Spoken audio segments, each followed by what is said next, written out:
한국의 유명희 통상본부장이 안타깝게 WTO 총장을 내려놓은 가운데 신임 WTO 총장인 오콘조 이웨알라의 행보가 시작되고 있습니다. 그런데 신임 총장은 그의 임기를 시작하자마자 매우 특이한 모습을 보이는데요. 당초 유럽과 중국 등의 강력한 지지를 받고 있었던 응고지 오콘조 이웨알라 후보가 정작 일본과 본격적인 소통에 들어간 것으로 파악되고 있는 것입니다.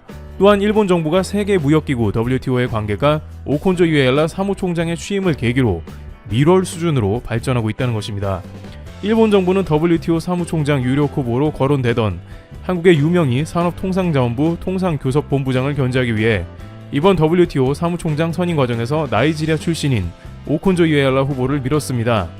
유 본부장은 일본 정부가 한국 대법원의 징용 피해자 배상 판결에 대한 보복 조치로 재작년 7월부터 반도체 디스플레이 핵심 소재의 한국 수출을 규제한 것을 문제 삼아 한국 정부가 일본을 WTO에 제소하는 과정을 이끌기도 했습니다.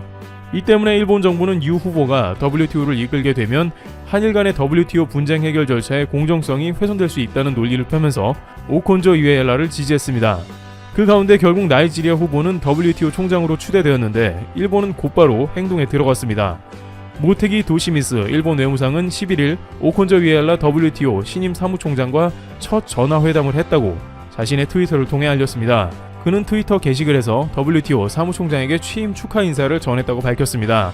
그러면서 코로나19 백신 등 의료품의 원활한 무역, 디지털 경제 규칙 만들기, 분쟁 해결 제도 개선을 비롯한 WTO 개혁과 관련해 가능한 한 조기에 구체적인 성과를 낼 수 있도록 긴밀히 협력하기로 했다고 덧붙였습니다.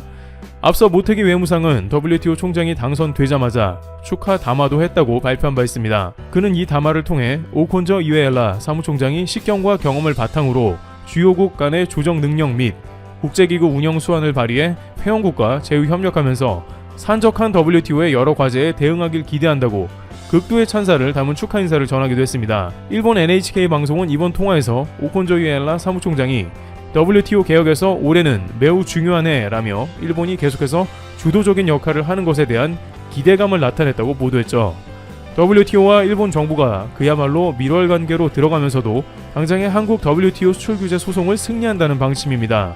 당초 일본은 공개적으로 나이지리아 후보를 지지한다는 의견을 밝힌 적은 거의 없습니다.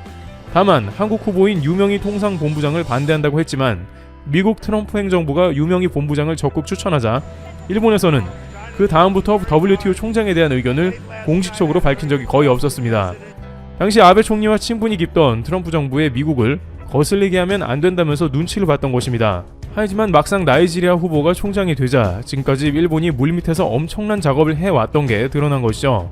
당시 외교가에서는 일본이 배후에서 한국에 대한 낙선 운동을 하고 다닌다는 게 지배적 견해였는데 이것이 그대로 밝혀진 셈입니다.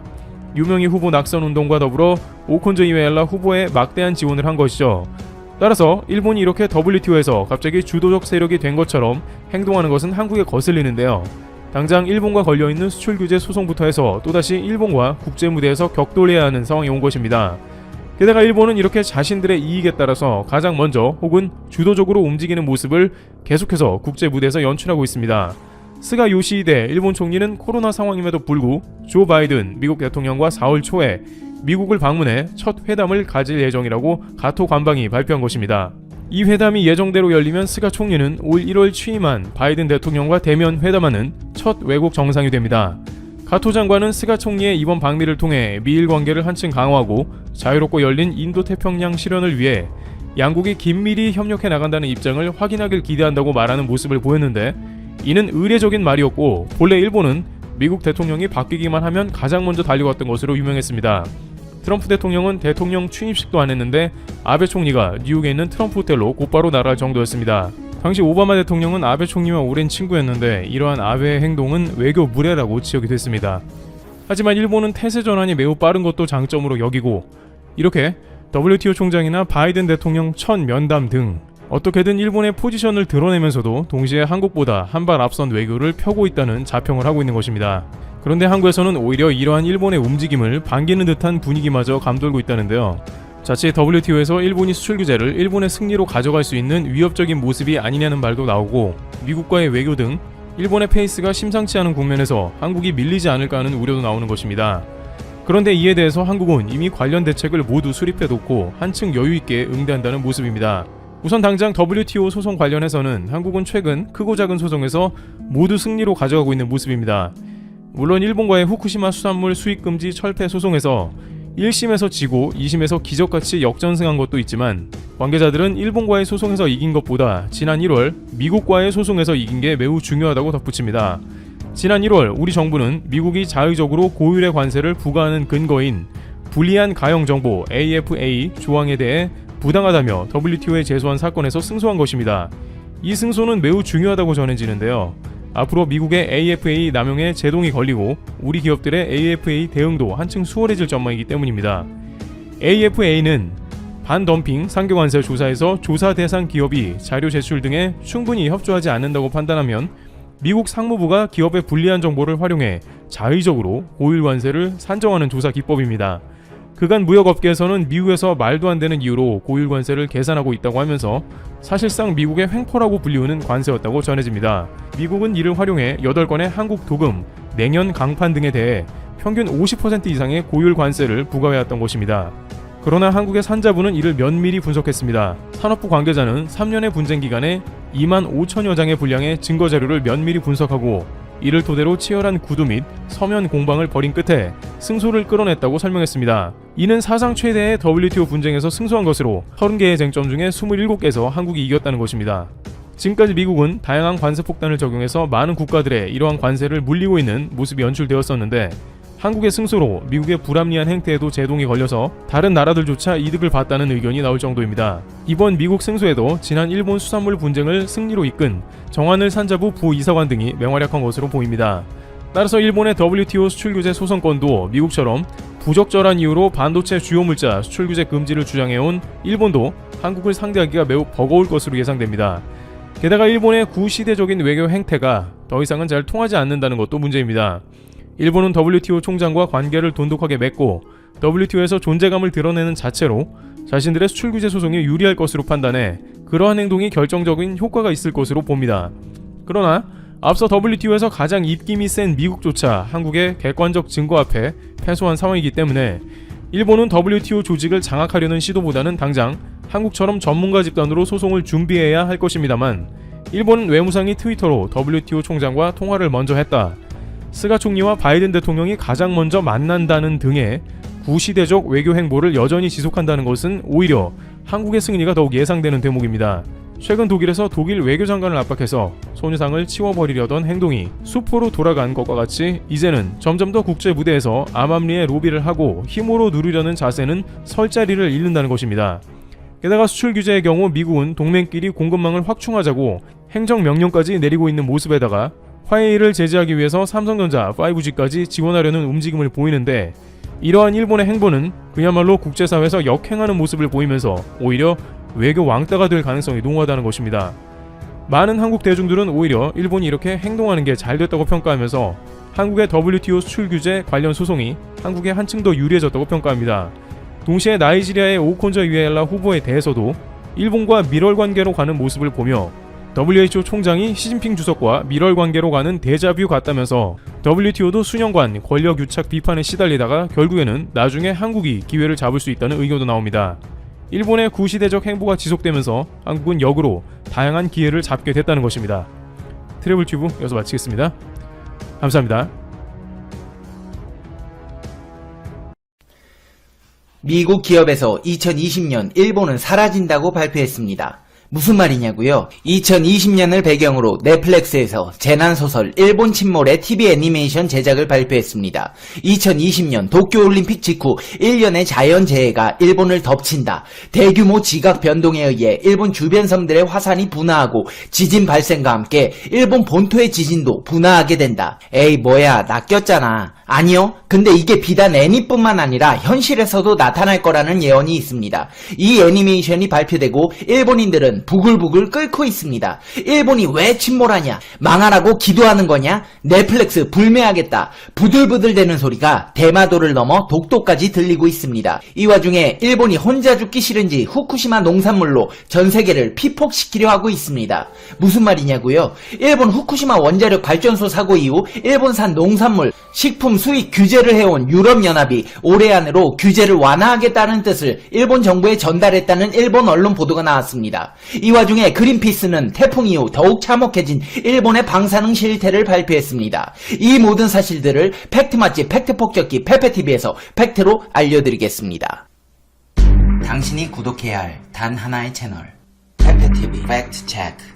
넷플릭스가 재난소설 일본 침몰의 TV 애니메이션 제작을 발표했습니다. 데빌맨 크라이 베이비의 유아사 마사아키가 10부작 애니메이션의 감독을 맡으며 작품은 2020년 넷플릭스 독점으로 공개됩니다. 원작은 1973년 출간된 SF 소설로 코마츠 사쿄가 9년에 걸쳐 집필했습니다. 1974년 제27회 일본 추리작가협회상, 제5회 세이운상 일본 장편 부문을 수상한 바 있습니다. 일본 열도가 자연재해로 침몰하며 일본인 전체가 난민이 된다는 파격적인 설정과 탄탄한 줄거리로 많은 인기를 얻은 이번 신작은 유아사 감독과 사이언스 사루 스튜디오가 제작을 맡으며 일본인들의 공분을 사고 있습니다. 이 애니메이션의 스토리는 2020년 도쿄올림픽 직후 1년의 자연재해가 일본을 덮친다. 대규모 지각 변동에 의해 일본 주변 섬들의 화산이 분화하고 지진 발생과 함께 일본 본토의 지진도 분화하게 된다. 재해가 덮친 도시를 벗어나기 위해 분투하는 4명의 무토 가족을 둘러싸고 진행됩니다. 근데 이게 애니메이션에서만 있는 일일까요? 2020년 일본 미래 최악의 시나리오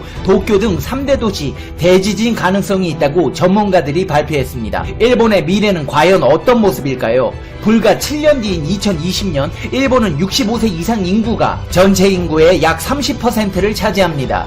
전 세계적으로 일찍이 경험하지 못한 심각한 저출산 고령화 사회입니다. 인구 감소로 국력은 급격히 악화되고 사회보장 제도는 끝내 붕괴됩니다. 설상가상으로 대지진 위험에 원전 사고까지 더해져 국민들은 하루하루 불안 속에서 살아가게 됩니다. 이것이 바로 전문가들이 예측하는 2020년 일본의 가상 미래입니다. 최근 주간 겐다이는 사회 각계 각층의 전문가들이 그리는 일본 미래 최악의 시나리오를 소개하며 경각심을 일깨웠습니다. 앞으로 고작 7년밖에 남지 않은 상황입니다. 전문가들은 이런 가상 시나리오를 만들었는데 충분히 있을 법한 상황이라 사람들의 공감을 사고 있습니다. 한번 들어보시죠. 저녁 6시가 넘어선 시각 67세의 회사원 스즈키 씨는 도심에서 전철로 1시간 떨어진 집 근처 역에 도착합니다. 함께 개찰구를 통과한 사람들은 대부분 60세 이상의 통근자들, 연금 지급 연령이 70세가 된 이상 60대에도 일하는 것은 당연하게 됐습니다. 역에서 내린 그는 저녁 반찬거리를 사기 위해 마트에 들립니다. 10여 년 전 마트에서 쇼핑했던 사람들은 주로 30대에서 50대 주부였지만 이제 60대 이상 남녀가 중심을 이룹니다. 정부는 경기 침체를 타개하겠다더니 되려 물가만 올려놨습니다. 소비세는 15%까지 인상됐고 생활 필수품 가격은 크게 치솟았습니다. 스즈키 씨가 사는 곳은 인구가 급격히 줄어 텅 빈 유령 도시로 불립니다. 게다가 일자리를 잃은 사람들이 몰려와 슬럼가가 되고 말았습니다. 그래서인지 요즘 빈집털이와 소매치기가 극성입니다. 7년 후 일본 회사원의 일상을 가상적으로 그려본 것입니다. 2020년 일본이 직면하는 가장 큰 문제는 급격한 인구 감소에 기인합니다. 특히 생산 연령 인구가 급격히 줄어드는 반면 고령화로 인해 65세 이상 인구는 전체 인구의 30%를 차지하게 됩니다. 2020년 일본 예상 인구는 1억 2,410만 명, 2010년에 비교하면 약 396만 명이나 감소한 수치입니다. 이는 일본 열도를 구성하는 4개의 주요 섬 중 시코쿠의 인구수와 맞먹습니다.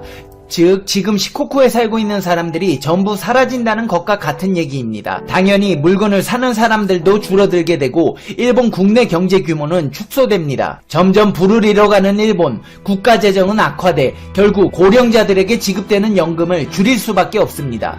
또한 연금 재정 파탄도 예상해 볼 수 있습니다. 현재 아베 총리는 전쟁 포기, 군대 보유 금지를 명기한 헌법 9조 개정을 통해 일본의 자위대를 정식 군대로 바꾸려고 추진 중입니다. 자위대를 자위군으로 승격시켜 일본을 위협하는 나라의 공격에 대비하겠다는 것입니다.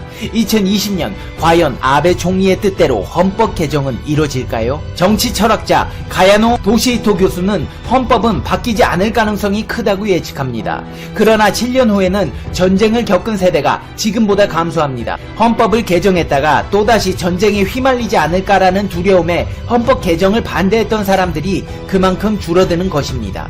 전쟁을 겪어보지 않은 젊은이들은 자위대가 국토방위를 하는 게 무슨 문제가 되냐고 생각할 수 있기에 헌법 제9조 개정을 지지하는 쪽으로 동참할 가능성도 배제할 수는 없습니다. 덧붙여 일각에서는 2020년 일본이 중국과의 해양 패권을 둘러싸고 헌법을 개정할 수도 있다고 점쳤습니다. 헌법 개정과 함께 현 일본 정부가 추진하고 있는 것은 원전 재가동입니다. 이에 대해 많은 전문가들은 아베 정권이 원전 사고의 본질적인 문제는 해결하지 않은 채 위험투성인 원전 재가동에만 돌진하고 있다고 지적합니다. 원전 재가동은 일본이 향후 지옥이 될지 천국이 될지를 판가름하는 분수령이 될 것이라는 경고입니다. 2011년 원전 사고 이후 후쿠시마 제1원전은 가동이 중단된 상태입니다. 계속해서 오염 제거 수습 작업이 진행되고 있지만 얼마 전 도쿄전력이 방사능에 오염된 물을 바다로 유출했다고 인정하는 등 방사능 공포는 사라지지 않고 있습니다. 전력 공급은 안정화될지 몰라도 끔찍한 원전 사고를 재차 겪을 수도 있습니다. 2020년 일본 국민들은 이러한 위험을 떠안고 살아가게 되는 것입니다. 이 밖에도 2020년 일본의 위암 환자 발생률이 최고치를 기록할 것이라는 전망도 나와 있습니다. 의학 박사 에다 아카시는 50세 이상의 일본인 80%가 위암을 일으키는 원인 중 하나인 피로리균에 감염된 것으로 조사됐다고 밝히며 2020년 위암 환자가 급증할 것이라고 예측했습니다. 사실 위에서 언급한 일본 미래 시나리오들은 지금부터라도 손을 쓴다면 피해를 최소화시킬 수 있습니다. 그러나 공교롭게도 일본은 사람의 힘으로 도저히 막을 수 없는 재해에 노출되어 있습니다. 바로 대지진입니다. 일본은 반드시 올 것으로 예상하는 난카이 대지진이 당장 일어날 경우 그 피해액은 220조 엔으로 추산합니다. 하나로 약 2,500조 원에 이르는 천문학적인 액수입니다. 만약 7년 뒤인 2020년 대지진이 발생하면 그 피해는 더 커질지도 모릅니다. 고령자들이 많아져 신속한 대피가 어려워지고 사상자가 늘어날 수밖에 없기 때문입니다. 더욱이 2년 전 동일본 대지진으로 인해 일본 열도는 보다 지진이 일어나기 쉬운 상태가 됐습니다. 또 도쿄, 나고야, 오사카 등 3대 도시권을 포함하는 광범위적인 지역에서 지진이 일어날 가능성도 있습니다. 혹시라도 이곳에 막대한 타격을 주는 지진이 발생할 경우 나라 존폐까지 우려되는 상황입니다. 이러한 우려는 그저 남의 나라 일이 아닙니다. 일본의 재앙은 우리나라에도 직간접적으로 악영향을 미치기 때문입니다. 당장 대지진이 일어나지 않더라도 이미 일본의 재앙은 시작되었는지도 모르겠습니다. 일본 후쿠시마 원전의 방사능과 관련해 우려했던 일이 결국 현실이 되었기 때문입니다. 태풍이 후쿠시마 지역을 강타한 직후 홍수가 난 일본 내륙의 주택가와 특히 강물에서 방사능 물질 세슘의 농도가 급증한 것으로 확인되었습니다. 이 수치는 국제환경단체 그린피스가 현지에서 측정한 것입니다. 이 방사능에 오염된 강물은 결국 바다로 흘러갈 것이고 이웃나라인 대한민국에도 심각한 상황일 수밖에 없습니다. 태풍이 일본을 강타한 후 후쿠시마 원전 인근 나미에 지역을 흐르는 다카세 강이 범람했습니다. 환경단체 그린피스가 특수 드론을 띄워 이 일대 방사능 수치를